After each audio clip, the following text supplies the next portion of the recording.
Chapter 15. Then drew near unto him all the publicans and sinners for to hear him. And the Pharisees and scribes murmured, saying, This man receiveth sinners, and eateth with them. And he spake this parable unto them, saying, What man of you, having 100 sheep, if he lose one of them, doth not leave the 99 in the wilderness, and go after that which is lost, until he find it? And when he hath found it, he layeth it on his shoulders, rejoicing.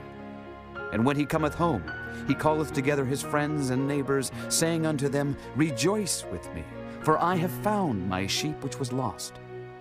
I say unto you, that likewise joy shall be in heaven over one sinner that repenteth, more than over 99 just persons which need no repentance. Either what woman, having 10 pieces of silver, if she lose one piece, doth not light a candle, and sweep the house, and seek diligently till she find it? And when she hath found it, she calleth her friends and her neighbors together, saying, Rejoice with me, for I have found the piece which I had lost.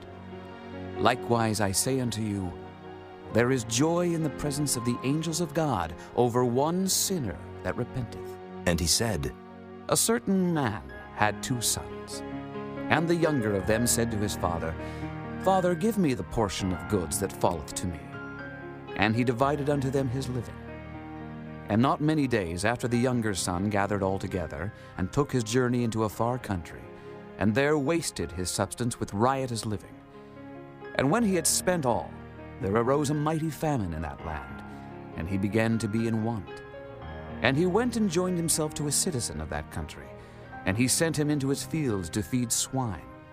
And he would fain have filled his belly with the husks that the swine did eat, and no man gave unto him. And when he came to himself, he said, How many hired servants of my father's have bread enough and to spare, and I perish with hunger?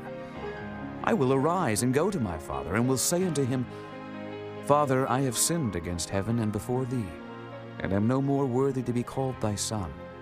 Make me as one of thy hired servants. And he arose and came to his father. But when he was yet a great way off, his father saw him, and had compassion, and ran, and fell on his neck, and kissed him. And the son said unto him, Father, I have sinned against heaven and in thy sight, and am no more worthy to be called thy son.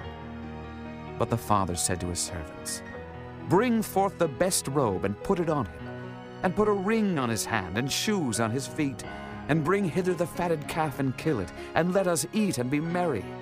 For this my son was dead, and is alive again. He was lost, and is found. And they began to be merry. Now his elder son was in the field, and as he came and drew nigh to the house, he heard music and dancing. And he called one of the servants, and asked what these things meant. And he said unto him, Thy brother is come, and thy father hath killed the fatted calf, because he hath received him safe and sound. And he was angry, and would not go in. Therefore came his father out, and entreated him. And he answering said to his father, Lo, these many years do I serve thee, neither transgressed I at any time thy commandment. And yet thou never gavest me a kid, that I might make merry with my friends. But as soon as this thy son was come, which hath devoured thy living with harlots, thou hast killed for him the fatted calf. And he said unto him, Son, thou art ever with me, and all that I have is thine. It was meet that we should make merry and be glad. For this thy brother was dead, and is alive again, and was lost, and is found.